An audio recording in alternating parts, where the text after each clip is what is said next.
తెలుగుదేశం జై తెలుగుదేశం జై తెలుగుదేశం.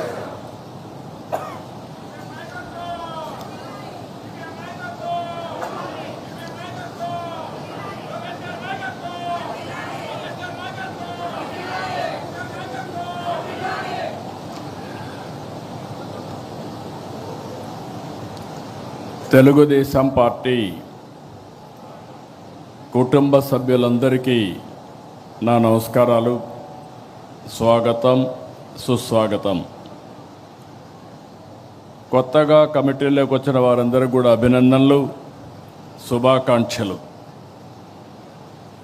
4 దశాబ్దాలుగా పార్టీ కమిటీలు నియామకం చేస్తున్నాను, కానీ ఇంత కసరత్తు ఎప్పుడూ నేను చేయలేదు.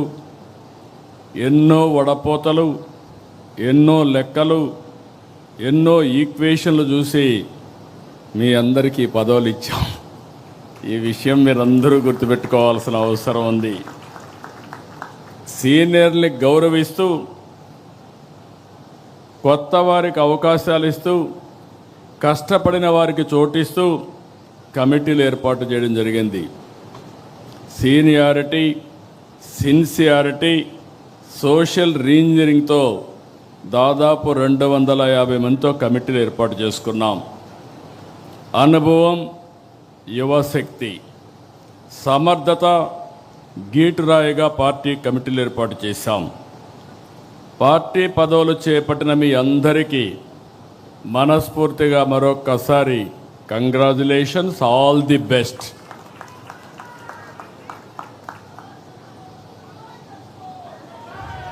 కొత్త టీంతో పార్టీకి కొత్త ఎనర్జీ రావాలి, కొత్త దిశ రావాలి. కార్యకర్తే అధినేత అనేది కేవలం స్లోగన్ కాదు, ఇది మన సిద్ధాంతం. ఆచరణలో చేసి చూపించాం.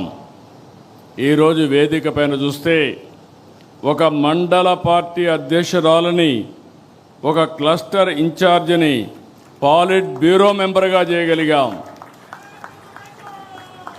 ఈరోజు మా రామ్మోహన్ నాయుడు గారు కేంద్ర మంత్రి కార్యకర్త స్థానంలో కూర్చుంటే, ఆ కార్యకర్త పాలిట్ బ్యూరో స్థానంలో కూర్చున్నారు. అది తెలుగుదేశం పార్టీ విశిష్టత.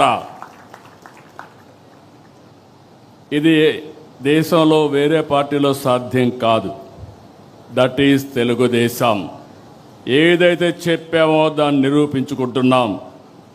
పార్టీ ఆవిర్భావం నాడు ఎంత ఫ్రెష్ లుక్ ఉందో, అది 40 ఏళ్ళు వచ్చినా అదే ఫ్రెష్ లుక్ ఇప్పుడు కూడా కనిపిస్తుంది.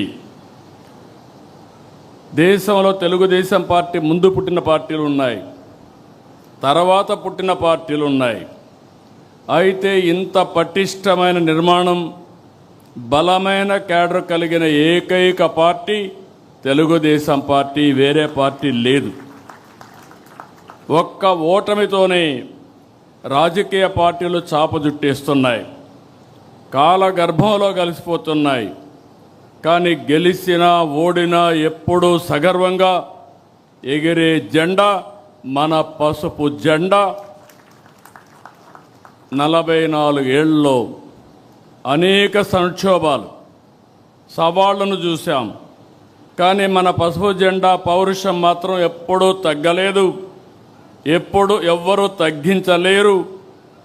తెలుగుదేశం పార్టీ కార్యకర్తలు ఎప్పుడూ మీసం మెలేసే నిలబడతాడు తప్ప ఎవ్వడికి భయపడడు, తల వంచడు. 4 దశాబ్దాల మన ప్రస్థానం అద్భుతంగా సాగింది. తెలుగుదేశం పార్టీ శాశ్వతం.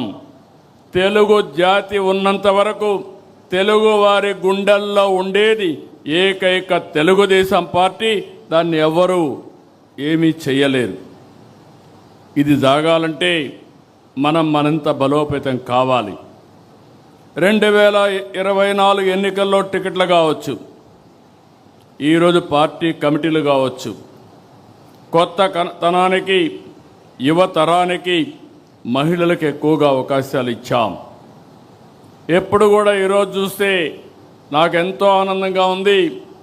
ఈ మీటింగ్లో మొట్టమొదటిసారిగా మహిళలకు సముచితమైన స్థానం ఇచ్చాం. రాబోయే రోజుల్లో ఇంకా ఎక్కువ స్థానం ఇస్తాం. అందుకే కేంద్రంలో ప్రవేశపెట్టిన బిల్లును మీరు చూస్తే మహిళా రిజర్వేషన్స్ పూర్తిగా మద్దతు ఇచ్చిన ఏకైక పార్టీ మొదటి నుంచి తెలుగుదేశం పార్టీ. యువతకు చదువుకున్న వారికి కేంద్రంలో పదవులు ఇచ్చాం, మంత్రులు చేసుకున్నాం.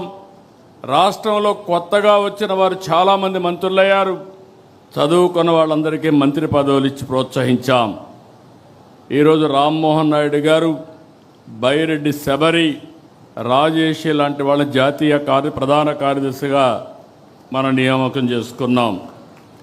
ప్రతిపక్షంలో యువ గళంలో ప్రజల్లో చైతన్యానికి, పార్టీ విజయానికి ఆ రోజు లోకేష్ దోహదం చేశారు.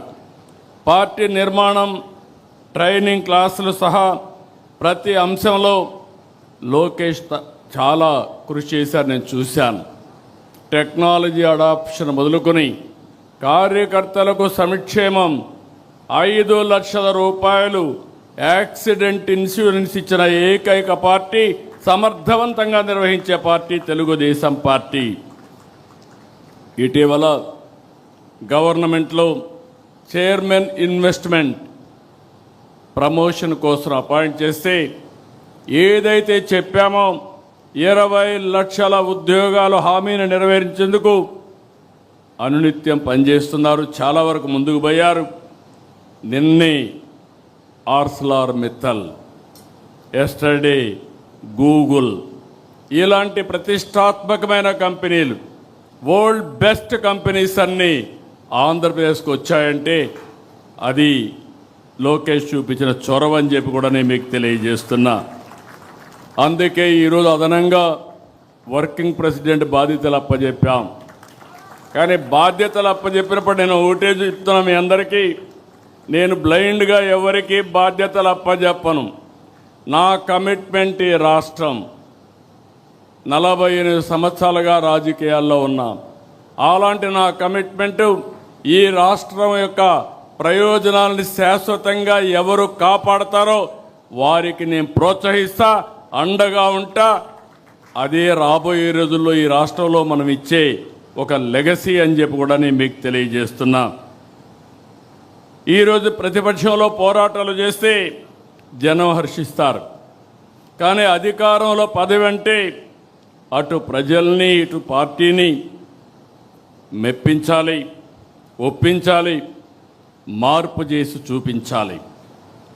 మీ పనితీరుపై నమ్మకంతో పార్టీ ఇచ్చిన పదవికి న్యాయం చేయండి.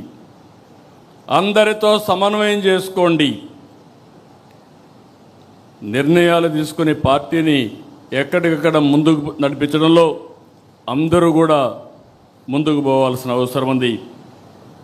ప్రతి పోలింగ్ బూత్లోనూ మనం బలపడాలి. కొత్తగా తీసుకొచ్చిన క్లస్టర్ యూనిట్ బూత్ని మనం బలోపేతం చేయాలి. ఓట్ల శాతం పెరగాలి. మీరందరూ బ్రహ్మాండంగా పనిచేస్తున్నారంటే 2024లో వచ్చిన ఎన్నికల్లో వచ్చిన ఓట్ల కంటే ఎక్కువ సాధించగలిగితే అప్పుడే మీరు సమర్థవంతంగా పనిచేసినట్టు. ఇది మీ అందరికీ గీటు రాయి. ఇదొక ప్రతిష్టని మరొకసారి మీ అందరికీ విజ్ఞప్తి చేస్తున్నా. సవాళ్ళు ఎన్నో ఉంటాయి. 24 ఎన్నికల ముందు పరిస్థితులు, ఎన్నికల ఫలితాలు అన్నీ మీకు తెలుసు. కార్యకర్తలు, నాయకులు ఎన్నో పోరాటాలు చేశారు, ఎన్నో త్యాగాలు చేశారు, ఎన్నో ఇబ్బందులు పడ్డారు. నాకు ప్రతి ఘటన, ప్రతి ఒక్కరి పోరాటం, ఆ రోజుల్లో మిమ్మల్ని కాపాడడానికి నేను పడిన తపన నాకు అనునిత్యం నా మైండ్లో ఉందని చెప్పి కూడా నేను మీకు తెలియజేస్తున్నా. రాష్ట్ర చరిత్రలోనే విజయం మన బాధ్యతను పెంచింది. ప్రజల నమ్మకం, ఆశలు, ఆకాంక్షలు ఉన్నాయి. అందుకే ప్రతిరోజు ఒక దీక్షతో, ఒక లక్ష్యంతో, ఒక పవిత్రమైన యజ్ఞం కోసం పనిచేస్తున్నాం. వెంటిలేటర్ పైనున్న ఆర్థిక వ్యవస్థని ఈరోజు కేంద్రం సహకారంతో బయట తీసుకురాగలిగాం. మన అనుభవంతో అనునిత్యం ఏ విధంగా పనిచేయగలుగుతామో పనిచేసుకుంటూ ముందుకు పోయాం. ఒక్కొక్క అడుగు వేసాం, బ్రిక్ బై బ్రిక్ బిల్డప్ చేశాం. నిలిచిపోయిన కేంద్ర పథకాలన్నీ పునరుద్ధరించాం. అప్పులను రీషెడ్యూల్ చేసి వడ్డీ రేట్లు తగ్గించాం. వ్యవస్థల్ని ఘాటిన పెట్టాం. సూపర్ 6 హామీలు నెరవేర్చాం. సంక్షేమ కార్యక్రమాలు చేస్తున్నాం. అభివృద్ధికి మారుపేరుగా ఆంధ్రప్రదేశ్ని తయారు చేశాం. ఎవ్వరికీ ఎక్కడా ఇబ్బంది లేకుండా సుపరిపాలనకు నాంది పలికాం. వాట్సాప్ గవర్నెన్స్లో ఎవ్వరు ఆఫీస్కి వచ్చే పని లేకుండా పనిచేసే పరిస్థితికి వచ్చాం. తల్లికి వందనం, అన్నదాత సుఖీభవ, స్త్రీ శక్తి, దీపం 2, దివ్యాంగ శక్తి, మత్స్యకారుల సేవలో, ఆటో డ్రైవర్ల సేవలో, నేతన్నలకు ఉచిత విద్యుత్ వంటి పథకాలు చేశాం. డిఎస్సి, మెగా డిఎస్సి నిర్వహించాం. కొత్త రహదారులు వేస్తున్నాం. ఇరిగేషన్ ప్రాజెక్టులను పరుగున పెట్టిస్తున్నాం. నీరందిస్తున్నాం. కేంద్ర సహకారంతో అమరావతి, పోలవరం పూర్తి చేస్తాం. రాబోయే 2027 గోదావరి పుష్కరాల కంటే ముందు పోలవరాన్ని పూర్తి చేసి జాతికి అంకితం చేస్తాం. అమరావతి కూడా రాబోయే 3 సంవత్సరాల్లో చేపట్టిన పనులన్నీ పూర్తి చేసి ముందుకు తీసుకుపోయే బాధ్యత తీసుకుంటాం. స్టీల్ ప్లాంట్ని మళ్ళీ రివైవ్ చేయగలిగాం. తెలుగువాడి ఆత్మగౌరవాన్ని కాపాడుకోగలిగాం. ఆ రోజు ఎన్నో ఉద్యమాలు జరిగాయి. ఆంధ్రుల హక్కు, విశాఖ హుక్కని ఆందోళన చేశారు. దాన్ని నిలబెట్టగలిగాం. అదే మరిగా ఏదైతే ఈరోజు రైల్వే జోన్ కూడా మనం శాంక్షన్ చేయించుకోగలిగాం. పెట్టుబడుల్లో నెంబర్ 1 స్థానంలో ఉన్నాం. మళ్ళీ ఒక బ్రాండ్, ఒక నమ్మకాన్ని క్రియేట్ చేయగలిగాం. ఒక నిర్దిష్టమైన లక్ష్యంతో ముందుకు పోతున్నాం. స్వర్ణాంధ్ర 2047 విజన్తో 10 సూత్రాలు పెట్టుకుని వాటిని సాధించడానికి మనం ముందుకు ప్రయాణం చేస్తున్నాం. కేంద్రం నరేంద్ర మోడీ గారి నాయకత్వంలో వికసిత్ భారత్ పెట్టుకుంటే మనం స్వర్ణాంధ్రప్రదేశ్తో ముందుకు పోతున్నాం. ప్రతి ఒక్కరికి ఇది గుర్తుండాలి. 10 సూత్రాలు మీ మైండ్లో ఎప్పుడూ ఉండాలి. పేదరికం లేని సమాజం, ఉద్యోగ ఉపాధి కల్పన, నైపుణ్యం, మానవ వనరుల అభివృద్ధి, నీటి భద్రత, ఫార్మ్ అగ్రిటెక్, ప్రపంచ స్థాయి మౌలిక సదుపాయాలు, ఇంధన వనరుల సమర్థ వినియోగం, కాస్ట్ తగ్గించడం, నాణ్యమైన ఉత్పత్తులు, స్వచ్ఛాంధ్ర, డీప్ టెక్నాలజీ. ప్రతి ఒక్కరు కూడా డీప్ టెక్నాలజీతో మనం ముందుకు పోవాల్సిన అవసరం ఉంది. ఈ ప్రయాణం చేసినప్పుడు 2 ఏళ్లలోనే కొన్ని లక్ష్యాలు మెరుగు చేసుకోగలిగాం. ఒక్క ఉదాహరణ చెప్తున్న, అన్ని డిపార్ట్మెంట్లో మెరుగు చేయగలుగుతున్నాం. ఒక్క ఉదాహరణ మీరు చూస్తే నష్టాల్లో ఉన్న విద్యుత్ శక్తి, విధ్వంసమైనటువంటి డిపార్ట్మెంట్ని రివైవ్ చేశాం. ఏదైతే ట్రూ అప్ ఛార్జెస్ తీసి 4,660 కోట్ల రూపాయలు రద్దు చేసి అది డిపార్ట్మెంటే భరించే పరిస్థితికి వచ్చాం. ఒకప్పుడు ట్రూ అప్ ఛార్జెసే కాకుండా ట్రూ డౌన్ ఛార్జెస్కి శ్రీకారం చుట్టాం. ఇంకో పక్క కరెంటు ఛార్జీలు పెంచమన్నాం. చెప్పిన మాటకు నిలబెట్టి ఒక్క పైసా పెంచకుండా 3 సంవత్సరాలు, ఇది 3వ సంవత్సరం వస్తుంది, ఆ మాటకు నిలబడ్డాం. ఇంకొక పక్కన ఆవరేజ్ ప్రొక్యూర్మెంట్ కాస్ట్ పోయిన సంవత్సరం 30 పైసలు తగ్గించాం ఒక యూనిట్కి. ఈ సంవత్సరం ఇంకొక 30 పైసలు తగ్గిస్తున్నాం. 2029కి ₹1.20 తగ్గించడానికి ప్రణాళికలు తయారు చేసుకున్నాం. ఇదొక చరిత్ర, మీరందరూ గుర్తుపెట్టుకోవాలి. ఎప్పుడు కరెంటు ఛార్జీలు పెరుగుతాయి తప్ప కరెంటు ఛార్జీలు తగ్గించే ఆలోచన ఎవరు చేయలేదు. అలాంటి ఆలోచనతో మనం ముందుకు పోతున్నాం. ఇంకో పక్కన భూగర్భ జలాలు పెంచాం, సాగులో సాంకేతికత తీసుకొచ్చాం, పోర్ట్లు, ఎయిర్పోర్ట్లు, హైవేలు పూర్తి చేసుకుంటున్నాం. ఇదే కాకుండా మన ఉత్పత్తులకు మార్కెట్ పెంచాం. 1 ఫ్యామిలీ 1 ఆంటర్‌ప్రెన్యూర్ పాలసీ తెచ్చాం. ఏఐ టెక్నాలజీ కంపెనీలు తీసుకొస్తున్నాం. భవిష్యత్తులో విశాఖపట్నం మీరు గుర్తుపెట్టుకోవాలి, ఏఐ హబ్గా విశాఖపట్నం ఏఐ పట్నంగా తయారయ్యే పరిస్థితి వస్తుంది. విశాఖపట్నం పేరే మారిపోయే పరిస్థితి వస్తుంది. ల్యాండ్ రికార్డ్స్ ఆ రోజు తీసుకొచ్చినటువంటి ఈ యొక్క ఒక చట్టాన్ని తీసుకొచ్చి ల్యాండ్ రికార్డ్స్ అని కంట్రోల్ చేయాలంటే దాన్ని రద్దు చేశాం. ఇంకొక పక్కన 1 సంవత్సరం చేసిన అవకతవకలన్నీ ప్రక్షాళన చేసి QR కోడ్ పెట్టి అదే మాదిరిగా ఎక్కడికక్కడ ఆధునికమైన సాంకేతికతో రికార్డ్స్ అన్నీ కూడా ప్రక్షాళన చేసి వాళ్ళందరికీ ఇచ్చే పరిస్థితికి వచ్చాం. ఇవన్నీ కూడా మీరు గుర్తుపెట్టుకోవాల్సింది, నిధులు డబ్బులుండి చేయడం లేదు. చాలా సమస్యలు ఉన్నాయి, కానీ దాన్ని అధిగమించే సంకల్పం, ఉక్కు సంకల్పం తెలుగుదేశం పార్టీ సొంతమని మరొకసారి మీకు విజ్ఞప్తి చేస్తున్నా. తెలంగాణలో జీతాలకు 45% రాష్ట్ర వనరుల నుంచి ఖర్చు పెడితే మన దగ్గర 99%. అంటే మనకొచ్చే ఆదాయం జీతాలకే సరిపోయే పరిస్థితి.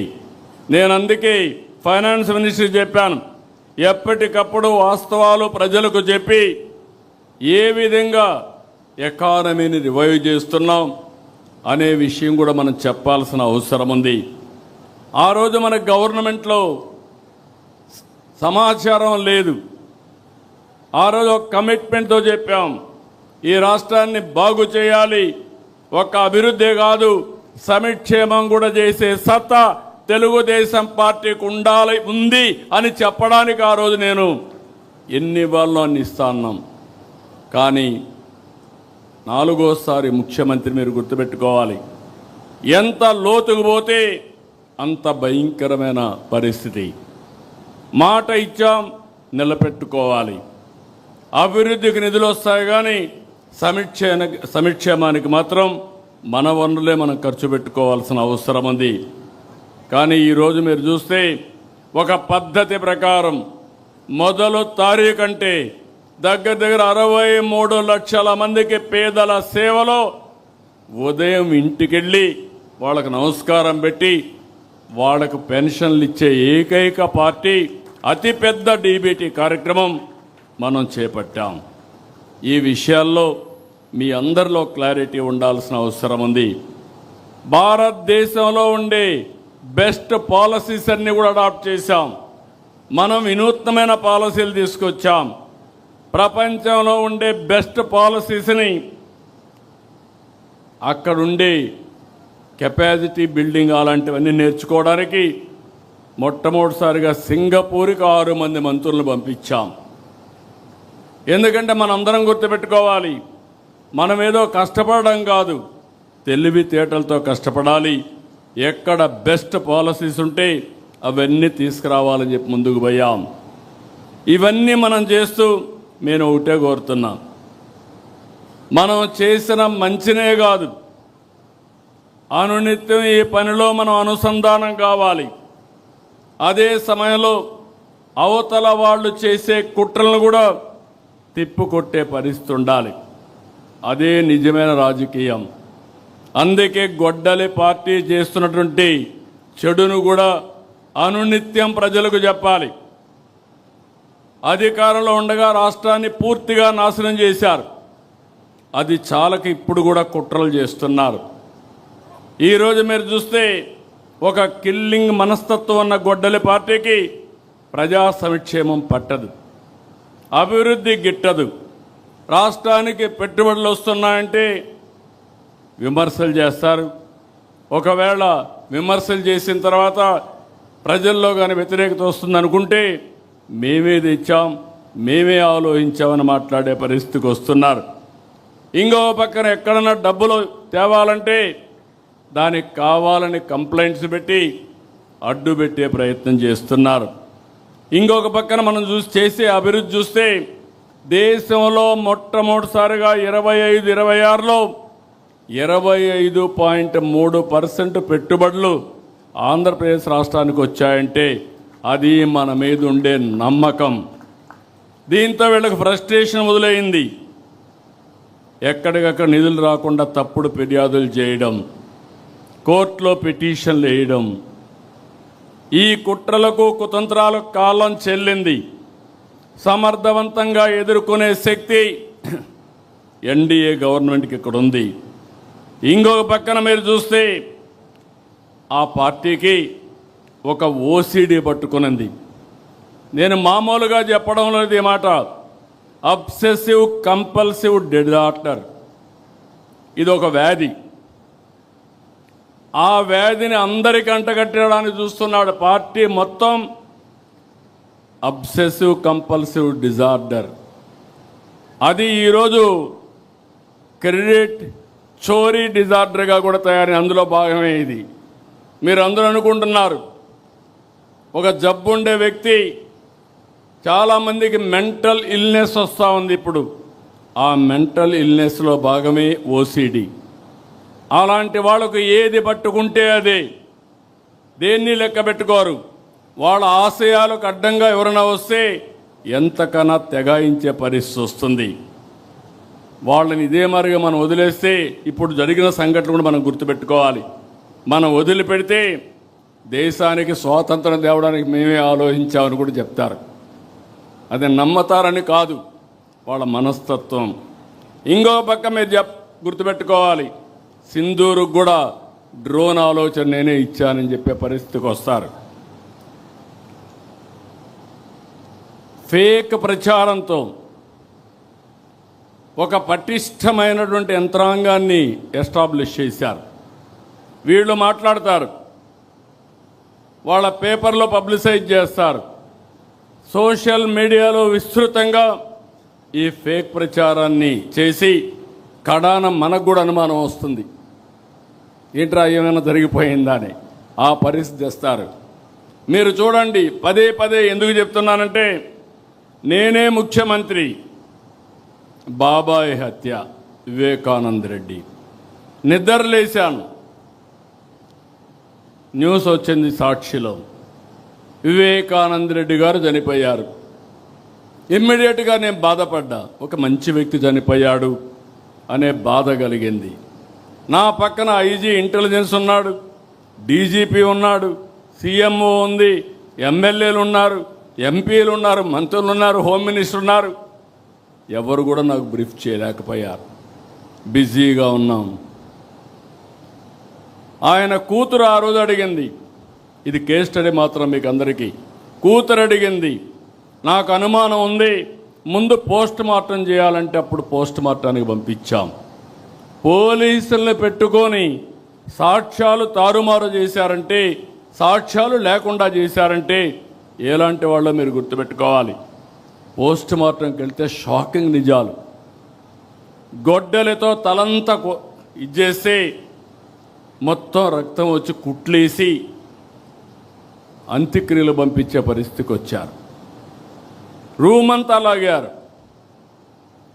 బెడ్రూమ్ అంతా కూడా బెడ్ మార్చలేకపోయారు, కానీ బెడ్ అంతా రక్తం, గోళ్ళంతా రక్తం కడిగారు, కానీ ఆ మరకలు చెడపలేకపోయారు. అక్కడి నుంచి సాయంత్రం డ్రామా మారిపోయింది. ఆ డ్రామాను మీరు చూసే సాయంత్రానికి నా తండ్రి చనిపోయాడు, ఆ రోజు చంపేశారు, ఇప్పుడు ఒకే దిక్కు పెద్ద దిక్కు మా చిన్నాన్న, ఆయన్ని కూడా చంపేశారు, పెద్ద దిక్కు కోల్పోయాను. వాళ్ళ చెల్లెలు నమ్మింది. మీరు గుర్తుపెట్టుకోవాలి, it is not that easy. ఇలాంటి ఓసిడి జబ్బుండే వాళ్ళు ఏం చేస్తారనే దానికి ఇది ఒక ఉదాహరణ మాత్రం. నమ్మితే తెల్లవారు నిద్రలేస్తే ఆ రోజు మాట్లాడలేదు, తెల్లవారు నిద్రలేస్తే సాక్షి పేపర్ చూస్తే నా చేతిలో కత్తి పెట్టి నారాసుర రక్త చరిత్రని నా మీద పెట్టేసే పరిస్థితికి వచ్చారు. అదే రోజు మీరు గుర్తుపెట్టుకోవాలి, ఇవన్నీ బయట వస్తాయని కోర్టుకు పోయి హైకోర్టుకు పోయి స్టే ఆర్డర్ తీసుకొచ్చారు. ఎవ్వరూ మాట్లాడకూడదని గ్యాగ్ ఆర్డర్స్ తీసుకొచ్చారు. అక్కడి నుంచి సానుభూతి పొంది ఎన్నికల్లో గెలిచారు. గెలిచిన తర్వాత వాళ్ళ చెల్లి అడిగితే మరిచిపోమన్నారు. అక్కడి నుంచి ఆ అమ్మాయి రోడ్డు మీద పడి ఇప్పటికి కూడా పోరాడుతూ ఉంది. ఏం చేశారో మీరు అందరూ చూస్తున్నారు. ఇంకా కూడా న్యాయం జరిగే పరిస్థితి కనపడలేదు. ప్రజాస్వామ్య వ్యవస్థలో కొన్ని సమస్యలు ఉంటాయి. ఇదే కాకుండా ఇంకొక పక్కన చూస్తే మనం గవర్నమెంట్లో ఉన్నాం. ఒక కార్యకర్తను కారుతో తొక్కించి కడాన తను చనిపోతే హాస్పిటల్ పంపిస్తే మనం ఆ హాస్పిటల్ పోయే లోపల చనిపోతే తిరిగి ఆ నెపం మన మీద వేసే పరిస్థితికి వచ్చారు. అక్కడ కూడా మీరు గుర్తుపెట్టుకోవాలి, ఎవరైతే భార్య ఉందో ఆ భార్యను పిలిపించి మన మీద ఆరోపణ, ఏదైతే తను బతికించడానికి 104 అంబులెన్స్ ఉపయోగించామో ఆ అంబులెన్స్లో పోలీసు వాళ్ళు చంపేశారని తిరిగి మన మీద ఆరోపణ చేసే పరిస్థితికి వచ్చారు. అది కేసు పెడితే కోర్టు పోయి స్టే తెచ్చుకున్నారు. నిన్నే మీరు ఇక్కడ చూశారు, కడపలో ఆస్తుల కోసం, అది కూడా కబ్జా చేసిన ఆస్తుల కోసం వాళ్ళ ఫాలోయర్ని చంపేశారు. చంపేసి తిరిగి మన మీద వేస్తే పేపర్లో చూసి వేసేశారు. వాస్తవాలు బయట పెడితే మాట్లాడే పరిస్థితులు లేరు. దాన్ని అవాయిడ్ చేశారు, కానీ ఎదురుదాడి చేస్తూనే ఉన్నారు. వాళ్ళ కుటుంబ సభ్యులతో ఇవన్నీ చేపించే పరిస్థితి వచ్చారు. నేను అందుకే మిమ్మల్ని అడుగుతున్నా, నా జీవితంలో రాజకీయాలు చేశాను, నేరస్తులతో కాదు, రాజకీయ నాయకులతో రాజకీయాలు చేశా, బేషరతుగా పోరాడా. ఈరోజు మనం చేసేది ఒక నేరస్తులతో రాజకీయం చేస్తున్నాం కాబట్టి మీ మనసులో ఎప్పుడు అది మనసులో పెట్టుకునే పని చేయాలి. ఆ సందేహం ఎప్పుడు మీలో ఉండాలి. ఇంకొక పక్క కుట్రలు చేస్తారు, మన మీద వేస్తారు. మనం అభివృద్ధి చేస్తే వీళ్ళు విధ్వంసం చేస్తారు. వాళ్ళు సంపద కోసం రాష్ట్రాన్ని దోచుకుంటారు. మనం రాష్ట్రం కోసం సంపద సృష్టించడానికి అహర్నిశలు కష్టపడతాం. మంది అభివృద్ధి, వాళ్ళది అవినీతి, విధ్వంసం. ఇది పదే పదే ప్రజలకు నచ్చజెప్పవలసిన బాధ్యత మనందరిపైన ఉందని చెప్పి కూడా నేను మీ అందరికీ తెలియజేస్తున్నా. మీరు రిలాక్స్ అయితే అబద్ధమే ప్రపంచమంతా చుట్టూ వస్తుంది. ఈ విషయం కూడా గుర్తుపెట్టుకోవాలి. అందుకని మనం గుర్తుపెట్టుకోవాల్సింది, దీన్ని ఎప్పటికప్పుడు మనం చేసే పనులు చెప్పడమే కాకుండా దీన్ని సమర్థవంతంగా ప్రజలకు అర్థమయ్యేట్టుగా అప్రమత్తం చేయాల్సిన అవసరం ఉంది. ఇది ఒక పార్టీ అయితే, తెలుగుదేశం పార్టీ అంటేనే క్రమశిక్షణ. తెలుగుదేశం పార్టీ అంటే సమాజం కోసం పనిచేసే పార్టీ. టీడీపీ వ్యవస్థల్ని, ప్రజల్ని ఎప్పుడూ గౌరవించే పార్టీ. కార్యకర్త నుంచి అధ్యక్షుని వరకు క్రమశిక్షణతో పనిచేసే పార్టీ. డిసిప్లిన్ అనేది మన పార్టీ మూల సిద్ధాంతం. ఈరోజే కాదు, పార్టీ పెట్టినప్పటి నుంచి కూడా అలాంటి క్రమశిక్షణతో మనం పనిచేస్తున్నాం.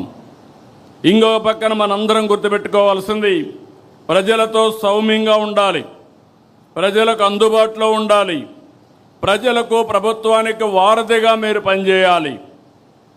మీరు తప్పు చేస్తే పార్టీకి ప్రభుత్వానికి చెడ్డ పేరు వస్తుంది. ప్రభుత్వంలో ఎవరు తప్పు చేసినా, అధికార యంత్రాంగం తప్పు చేసినా, పార్టీ నాయకత్వం తప్పు చేసినా, నాయకులు తప్పు చేసినా, కార్యకర్తలు తప్పు చేసినా ఆ చెడ్డ పేరు మనకే వస్తుంది. నేను చాలా స్పష్టంగా మిమ్మల్ని అందరినీ కోరుతున్నా, ఈ మధ్య కొన్ని సంఘటనలు జరిగాయి. నేను చాలా బాధపడ్డాను నా జీవితంలో. ఎందుకంటే నేను ఒక యజ్ఞం మారిగా చేస్తే అవతల వాళ్ళు రాక్షసుల మారిగా యజ్ఞాన్ని భంగం చేయాలనుకుంటే, మన వాళ్ళు కూడా సరిగా ప్రవర్తించకపోతే దానివల్ల మనకు నష్టం జరుగుతుంది.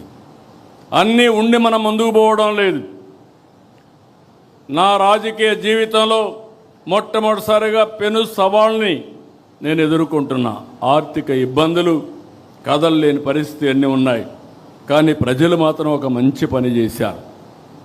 అవతల వాళ్లకు ప్రతిపక్ష హోదా ఇవ్వకుండా 94% స్ట్రైక్ రేట్ ఇచ్చారంటే ఇది ఒక చరిత్రని మరొకసారి మీ అందరికీ తెలియజేస్తున్నా. ఇక్కడే మీరు చూస్తే మీలో కూడా ఒక ఆలోచనలు రావాలి. ఈరోజు మనందరం కూడా ఎన్డీఏలో ఉన్నాం. తెలుగుదేశం పార్టీ ఉనికిని కాపాడుకోవాలి, ఎన్డీఏ ఐకమత్యాన్ని కాపాడాలి. అందుకే మీరు వాచ్ చేస్తూ ఉంటారు. నేను కానీ పవన్ కళ్యాణ్ గారు కానీ ఎక్కడికక్కడ కనపడినప్పుడు లేకుంటే ఎప్పటికప్పుడు ఆ రిలేషన్స్ మెయింటైన్ చేస్తాం. ఆ మెసేజ్ని రాష్ట్ర ప్రజానీకానికి ఎప్పటికప్పుడు ఇస్తాం. కార్యకర్తలకు, నాయకులకు సంకేతాలు ఇస్తున్నాం. అదే మరి కేంద్రం, మనం ఎన్డీఏలో భాగస్వాములం. ఇక్కడ ఎన్డీఏ ఉంది, ఢిల్లీలో ఎన్డీఏ ఉంది. అందుకే ఏ విధంగా మనం ప్రవర్తించాలనో, మనం ఏ ప్రవర్తన వల్ల కూడా అటు కేంద్రానికి ఇటు రాష్ట్రానికి చెడ్డ పేరు రాకూడదని అనునిత్యం మనం పనిచేస్తున్నాం. అందుకే ప్రధానమంత్రి గారిని గౌరవించడం, అదే మరి కొండే ఎన్డీఏ పార్టీస్ని ఎక్కడికక్కడ సమన్వయం చేసుకోవడం, ముందుకు పోతున్నాం. ఈ స్ఫూర్తి మంత్రులకు కానీ, జిల్లాల్లో కానీ, గ్రామం వరకు కొనసాగాలి. 2024లో అభ్యర్థులను చూడలేదు, పార్టీలను చూడలేదు. ఎన్డీఏ ఎవరిని సపోర్ట్ చేసి వాళ్లకు బ్లైండ్గా ఓట్లేశారంటే దానికి కారణం ఈ రాష్ట్రాన్ని మళ్ళీ పునర్నిర్మాణం చేసుకోవాలి. అది ఒక్క ఎన్డీఏ వల్లనే సాధ్యం, అది కూడా సిబిఎన్ వల్ల సాధ్యమనే ఉద్దేశంతో ఆ రోజు ఓట్లేశారు. అది మీరు గుర్తుపెట్టుకోవాలి. రేపు రాబోయే రోజులు మళ్ళీ చెప్తున్నా, మీరు చెక్ చేసుకోండి. ఈరోజు 2024లో వచ్చిన ఓట్ల కంటే మీ దగ్గర ఎక్కువ వస్తే మీరు బాగా పనిచేసినట్టు. మళ్ళీ 2024 కంటే ఓట్లు బాగా వచ్చినా, ఎక్కువ వచ్చినా మీ దగ్గర రాకపోతే మీరు ఆ ఓటు బ్యాంకుని కిందికి లాగినట్టు. ఆ విషయం కూడా మీరు గుర్తుపెట్టుకోవాలి. నేను గర్వంగా చెప్పగలుగుతున్నాను, ఈ ఇబ్బందుల్లో పనిచేస్తున్నాం, ఒక నమ్మకం వచ్చింది. అందుకే ముందు కంటే ఇప్పుడు ఎన్నికలు పెడితే దానికంటే ఎక్కువ సీట్లు వస్తాయి తప్ప తక్కువ సీట్లు రావు. అదే సమయంలో మీరు గుర్తుపెట్టుకోవాలి, ఏదో ఎక్కువ సీట్లు వస్తాయని మీరు అతిగా ప్రవర్తిస్తే ఓట్లు పోవడమే కాకుండా పార్టీకి అప్రతిష్ట పాలు వస్తుంది. అవసరమైతే నేను ఒకటే చెప్తున్నా, గతంలో పాలకుల యొక్క గర్వాన్ని చూశాం, అహంకారాన్ని చూశాం, ప్రజలు ఏ విధంగా బుద్ధి చెప్పారో చూశాం. ఇంట్లో నుంచి బయట రాలేకపోయాం, ఏమా హామీలు మాట్లాడాం, కడాన కొంతమంది సైలెంట్ అయిపోయారు.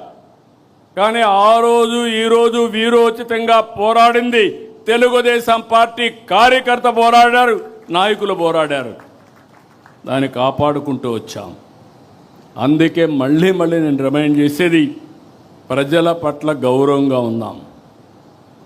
బూతులు, వివాదాలు, దాడులు, గొడవలు, సెటిల్మెంట్లు ఇవి మన దగ్గరికి రాకూడదు. మొన్నటి వరకు మిమ్మల్ని ప్రజలంతా కూడా పెద్ద ఎత్తున సహకరించారు, మీ మీద ఒక నమ్మకం పెట్టుకున్నారు. ఈరోజు ప్రజలు మిమ్మల్ని కూడా వాచ్ చేస్తున్నారు, ఒక కన్నేసి పెట్టారు. మీ ప్రవర్తన చూస్తున్నారు, మీరు చేసే పని చూస్తున్నారు, మీరు ఎవరితో కలుస్తున్నారో అవి కూడా చూసే పరిస్థితికి వచ్చారు. ఈ విషయాలు మీరు గుర్తుపెట్టుకోవాల్సిన అవసరం ఉంది. ఎవరైనా అధికారం ఉందని ఎగో ప్రదర్శిస్తే భవిష్యత్తులో నష్టపోయేది మీరు, పార్టీ. అందుకనే మళ్ళీ కోరుతున్నా, చిన్నపాటి కలహాలు కూడా రాకూడదు. ఫ్లెక్సీల దగ్గర, ఫోటోల దగ్గర, కుర్చీల దగ్గర. నేను I'm very clear on that. ఎవరో ప్రధానమంత్రి వస్తే నన్ను సెక్యూరిటీ పక్కకు వస్తాడు, అతనికి తెలియదు. అతని డ్యూటీ ఆయన చేస్తాడు. దానిపైన నేను ప్రధానమంత్రి గారి దగ్గరికి వస్తే నన్ను ఇది చేశారనుకుంటే తప్పు అవుతుంది. ఈ విషయాలు మీరు గుర్తుపెట్టుకోవాలి. నేను చాలాసార్లు చూస్తున్నా ఇవన్నీ. అందుకే మళ్ళీ మీ అందరికీ చెప్తున్నా, ఈ యొక్క మీరు సత్ప్రవర్తన కింది వాళ్ళకు కూడా నేర్పించాలి. We are not only individual leader by virtue of your position. మీకు వల్నరబిలిటీ ఎక్కువ ఉంటుంది. ఒక మంత్రి, కేంద్ర మంత్రులు తప్పు చేసే నేషనల్ ఇంటర్నేషనల్ మీడియాలో హెడ్లైన్స్ వస్తాయి. రాష్ట్ర మంత్రులు తప్పు చేస్తే రాష్ట్రం జాతీయ స్థాయిలో హెడ్లైన్స్ వస్తాయి. ఏదైనా ఒక ఎమ్మెల్యే కానీ ఒక ఎంపీ తప్పు చేస్తే అదే స్థాయిలో ప్రొజెక్షన్ వస్తుంది. ఈ విషయాలు మనం గుర్తుపెట్టుకోవాల్సిన అవసరం ఉంది. అందుకనే నేను కూడా అనునిత్యం పనిచేయడమే కాకుండా పార్టీ క్రమశిక్షణ కాపాడడానికి కూడా అన్ని విధాల ముందుకు పోతామని చెప్పి కూడా నేను మీకు తెలియజేస్తున్నా. త్వరలో స్థానిక సంస్థల ఎన్నికలు వస్తాయి. చేసిన అభివృద్ధి చెప్దాం, తెచ్చిన మార్పు చెప్దాం, పడిన కష్టాన్ని వివరిద్దాం, దేనికోసం కష్టపడ్డామో ఇవన్నీ చెప్పిగానే మనం ముందుకు పోగలిగితే నాకు అనుమానం లేదు, రాబోయేది వన్ సైడ్ ఎలక్షన్స్ ఉంటాయి.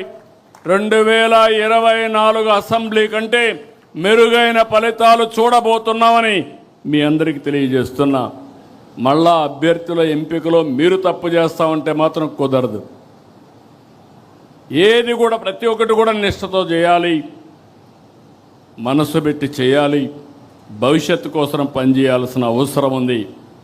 కొంతమంది అనుకుంటున్నాం ఏదో మేము అయిపోయాం, ఎమ్మెల్యే అయిపోయాం, మంత్రులు అయిపోయామని.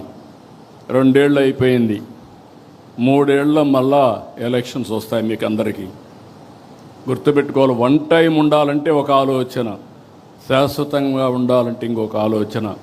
శాశ్వతంగా ఉండాలంటే శ్రమపడ్డాలి. ఏమైనా పర్వాలేదు, పార్టీ ఏమైనా పర్లేదు, పార్టీ ఇమేజ్ ఉంటే నేను గెలుస్తానంటే మాత్రం కుదరదు. ఈ విషయం మనందరికీ గుర్తుండాల్సిన అవసరం ఉంది. దయచేసి ఇక్కడ పిలిచింది కూడా ఈరోజు నేను ఎంపీలని పిలిచాను, ఎమ్మెల్యేని పిలిచాను, నేషనల్ పార్టీ ఎగ్జిక్యూటివ్స్ కానీ కార్యవర్గాన్ని అందరిని పిలిచాం, రాష్ట్ర పార్టీ కార్యవర్గాన్ని పిలిచాం. అందరం కూడా ఈ రోజు నుంచి మనస్పర్ధలు లేకుండా అందరం కూడా ఒక పద్ధతి ప్రకారం పనిచేసే పరిస్థితి రావాలి. అన్నింటికంటే ప్రజాహితమే ద్వేయంగా మనం పనిచేస్తే ఈ సమస్యలు ఉండవు. ఎంపీలు ఎమ్మెల్యేలు కలిసి పనిచేయాలి. ఎమ్మెల్యే ఆ కాన్స్టిట్యున్సీలో ఉండే కమిటీలతో కలిసి పనిచేయాలి. ఎంపీ పోయినప్పుడు నేను చూస్తున్న అప్పుడప్పుడు ఎమ్మెల్యేలు నేను చెప్పినప్పుడే నువ్వు రావాలనడం, అదే మరి ఎమ్మెల్యేలంతా కూడా కార్యకర్త నా మాటలు వినకుండా నా పర్మిషన్ లేకుండా చేయకూడదని చెప్పడం, ఆదేశాలు ఇవ్వడం. అంటే ఈయన పర్మిషన్ లేకపోతే మండల పార్టీ ప్రెసిడెంట్ పనిచేయకూడదు, క్లస్టర్ పనిచేయకూడదు, యూనిట్ పనిచేయకూడదు. ఒకవేళ ఎంపీ వచ్చినా అక్కడ ఎవరు ఈయన రిసీవ్ చేసుకోకూడదు ఆయన చెప్పే వరకు. ఇది మంచి పద్ధతి కాదు.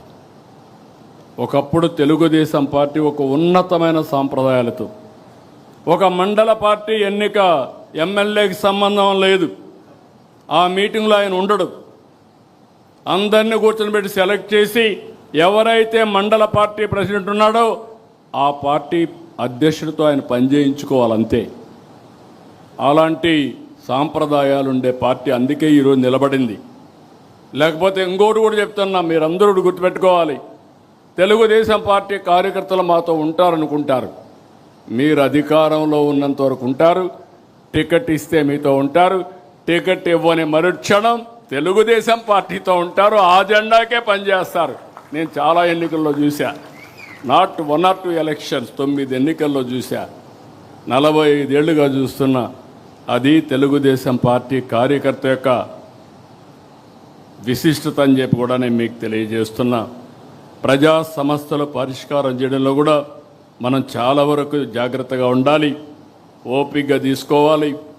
ఇక్కడ కానీ జిల్లాల్లో కానీ మీరు ఇవన్నీ తీసుకొని ఎక్కడికక్కడ ఇవన్నీ పరిష్కారం చేయాలి. ఇంకొక పక్కన మనం పెట్టే కార్యక్రమాలన్నీ ఏదైనా చిన్న చిన్న సమస్యలుంటే దాన్ని ఇంకా ఏ విధంగా ఇంప్రూవ్ చేయగలుగుతామో దానికి కూడా మీరు దోహదం చేయాల్సిన అవసరం ఉంది. ప్రతి ఒక్క నాయకుడిని ఈరోజు మిమ్మల్ని ఒకటే కోరుతున్నా, మన వల్ల పార్టీ ప్రతిష్ట పెరగాలి. సీనియర్స్ కూడా కోరుతున్నా, ఈ పర్వాలేదు తర్వాత చూసుకుందాం, నా ఇష్ట ప్రకారం చేద్దామంటే మనం పార్టీకి అన్యాయం చేసిన వాళ్ళు అవుతాం. చివరిగా చెప్తున్నా, పార్టీ గౌరవాన్ని పెంచేలా, ప్రతిష్ట, ప్రభుత్వ ప్రతిష్ట పెంచేలా మీరందరూ కూడా పనిచేయాలి. పార్టీ శాశ్వతంగా ఉండాలి,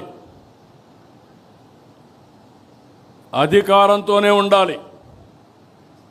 తెలుగుదేశం బాగుంటే రాష్ట్రం బాగుంటుంది, ప్రజల భవిష్యత్తు బాగుంటుంది. మళ్ళీ వైకుంఠపాళి అవుతే పైకెక్కడం దిగడం ఇదే సరిపోతుంది.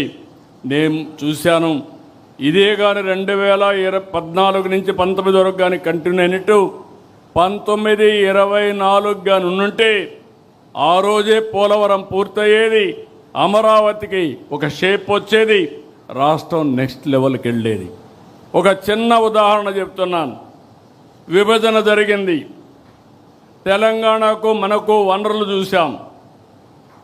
ఆ రోజు 58% ఆంధ్రప్రదేశ్ జనాభా, 42% తెలంగాణ జనాభా. వాళ్ళ ఆదాయం 55%, మన ఆదాయం 45%. అక్కడి నుంచి మనం కష్టపడి 5 ఏళ్లలో చిన్న రాష్ట్రం, డెవలప్ అయిన రాష్ట్రం హైదరాబాద్ ఉంది, కానీ వాళ్ళకంటే 2% పెంచాం. మనం 47%కి వచ్చాం, వాళ్ళు 53%కి వచ్చారు. 5 ఏళ్ళు ఈ పాలనలో మీరు చూస్తే ఈరోజు వాళ్ళు 60%కి అయ్యారు, మనం 40%కి వచ్చాం. సో విభజన రోజు ఉండే దానికంటే 5% తగ్గించేశారు, వాళ్ళు 5% పెరిగారు. మనం ఉన్నప్పుడు ఆ గ్యాప్ని 2% పెంచి 6% చేస్తే ఇప్పుడు 20% అయిపోయింది. 20% వనరుల్లో వాళ్లకు మనకు వ్యత్యాసం ఉందంటే ఒక ప్రభుత్వం యొక్క పరిపాలన, ఆ ప్రభుత్వం యొక్క విధ్వంసం, ఈ విషయాలు మీరు గుర్తుపెట్టుకోవాల్సిన అవసరం ఉంది.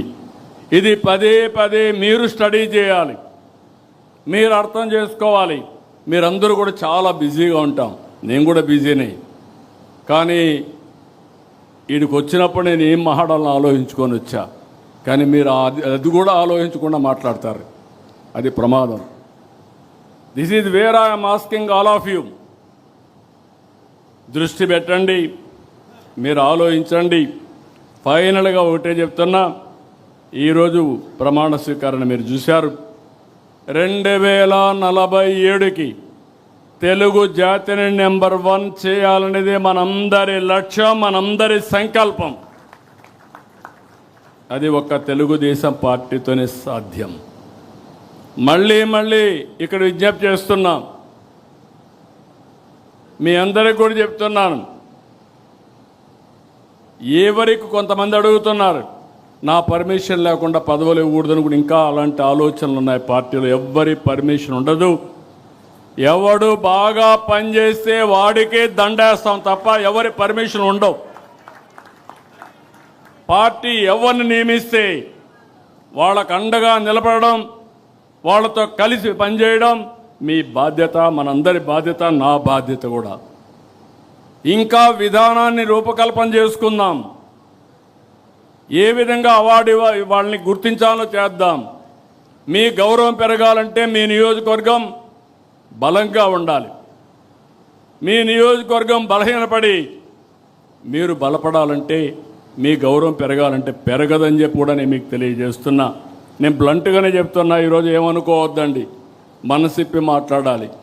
మనసిప్పి మాట్లాడకపోతే మీరు ఏమనుకుంటారంటే, ఎవరైనా పని చేయకపోయినా నాకు గౌరవం ఇవ్వమంటారు, నేను ఫస్ట్ నుంచి ఉన్నాను నాకు గౌరవం ఇవ్వమంటారు. కావాలంటే మా ఇంటి పిలిచి ఒక కాఫీ ఇస్తాను, కానీ పార్టీ కోసం పనిచేసిన వాళ్ళకే గుర్తింపు ఉంటుంది. నేను వెరీ క్లియర్. నా ఫ్రెండ్ అయినా లేకుండా నా ఇంట్లో దగ్గరగా ఉన్న రేపు ఎవరైనా సరే వేదిక పైన ఉండేవాళ్ళు కానీ కింద ఉండేవాళ్ళు కానీ అందరికి ఒకటే రూల్ వర్తిస్తుంది. సమర్థత, పార్టీకి లాయల్టీ, రాష్ట్రానికి ఉపయోగపడే నాయకత్వానికి నేను అండగా ఉంటానని మరొక్కసారి తెలియజేసుకుంటూ ఈరోజు ఈ మీటింగ్లో మిమ్మల్ని అందరినీ చూశాను. చాలా సంతోషం. నేను చాలామందికి పదవులు ఇచ్చినప్పుడు కొంతమంది చూడకుండా కూడా ఒకసారి పిలిచి రాష్ట్రం అంతా ఎతికాను. ఒకరోజు ఒక 6 గంటలు ఎమ్మెల్యే సీటుకు ఎంపీ సీటుకి ఇంత ఎక్సర్సైజ్ చేయలే. ఒక పాలిట్ బ్యూరోకి ఇవ్వాలంటే చాలా రోజులు ఎక్సర్సైజ్ చేశాను డేటా ఉన్నప్పటికీ. చేసిన తర్వాత ఎవరున్నారంటే మన విజయనగరం నుంచి మండల పార్టీ అధ్యక్షుడిగా గజపతి నగరంలో పనిచేసిన అమ్మాయి కనపడితే ఆ అమ్మాయిని ఫస్ట్ టైం నేను చూశాను. ఎప్పుడు ఇవ్వాలని నిర్ణయం చేసిన తర్వాత పిలిపించాను. మంగళగిరిలో ఒక క్లస్టర్ ఇన్ఛార్జ్ బ్రహ్మాండంగా పనిచేస్తే ఆ క్లస్టర్ డేటా తెప్పించిన తర్వాత చూస్తే ఇక్కడే ఉన్నాడంటే అతన్ని పిలిపించి మాట్లాడారు. అంటే వాళ్ళ పనితనమే ఒక్కరోజు పని చేయడం కాదు, మళ్ళీ అది కూడా గుర్తుపెట్టుకోండి. మీరు ఏదో ఒకరోజు పని చేస్తాం కాబట్టి మాకు పదవి ఇవ్వండి, కుదరదు. ఎవరికి అప్పచెప్పిన బాధ్యత ఆ క్లస్టర్లో అతిపెద్ద మెజార్టీ తెచ్చాడు. ఆ అమ్మాయి పంచాయతీ ప్రెసిడెంట్గా ఎన్నికై అక్కడి నుంచి ఆ మండల పార్టీ ఆడవాళ్ళు మహిళల్ని చాలామంది ఇంకా యాక్సెప్ట్ చేయరు. చూశాను నేను జిల్లాల్లో కూడా మిమ్మల్ని. చాలామంది మహిళల్ని ఎక్కువ మీటింగ్లో కూడా చూసి తక్కువ వస్తూ ఉంటారు. నేను అందుకే చెప్తున్నాను. కానీ అలాంటిది ఒక మహిళ మండల పార్టీ అధ్యక్షులుగా సమర్థవంతంగా అందరి మన్ననలు పొందగలిగింది. ఇది ఉదాహరణ మాత్రం. భవిష్యత్తులో ఇలాంటి ఉదాహరణలు ఇంకా ఎక్కువ మీరు చూస్తారని చెప్పి మీ అందరికీ తెలియజేసుకుంటూ, అది కార్యకర్తే అధినేత. సమర్థవంతమైన కార్యకర్తలు తయారు చేస్తాం, నాయకులుగా తయారు చేస్తాం. నాయకత్వానికి కొరత లేదు. ఆ విషయం గుర్తుపెట్టుకోవాల్సిందిగా మరొక్కసారి అందరినీ కోరుకుంటూ, మళ్ళీ ఒకసారి ఉండే ఎమ్మెల్యేలందరినీ కోరుతున్నా. చాలామంది కొత్త ఎమ్మెల్యేలు వచ్చాం, చాలామంది కొత్త మంత్రులు అయ్యాం. కానీ వాళ్ళందరినీ ఒకటే విజ్ఞప్తి చేస్తున్నా, మీకు అన్నీ తెలుసని ఎంపీలు కూడా కొత్తగా వచ్చాం. ఆ విషయం కూడా గుర్తుపెట్టుకోవాల్సిన అవసరం. ఎమ్మెల్యేలే కాదు, ఎంపీలు కూడా. మీరందరూ గుర్తుపెట్టుకోవాల్సింది, మీకు అన్నీ తెలుసని తప్పులు చేయొద్దండి. నేర్చుకుందాం, ముందుకెళ్దాం, రాష్ట్రానికి ఉపయోగపడదామని మరొక్కసారి అందరినీ కోరుకుంటూ చేస్తారని చెప్పి ఆశిస్తూ అందరికీ నమస్కారాలు. జై హింద్, జై తెలుగుదేశం. ఇప్పుడు తెలుగుదేశం గట్టిగా, Telugu Desam, Telugu Desam. NTR Amar high, NTR, NTR, NTR. Thank you. Nara Chandrababu Naidu గారి నాయకత్వం, నారా చంద్రబాబు నాయుడు గారి నాయకత్వం, నారా చంద్రబాబు నాయుడు గారి నాయకత్వం. యువ నాయకుడు శ్రీ నారా లోకేష్ గారి నాయకత్వం, నారా లోకేష్ గారి నాయకత్వం, నారా లోకేష్ గారి నాయకత్వం.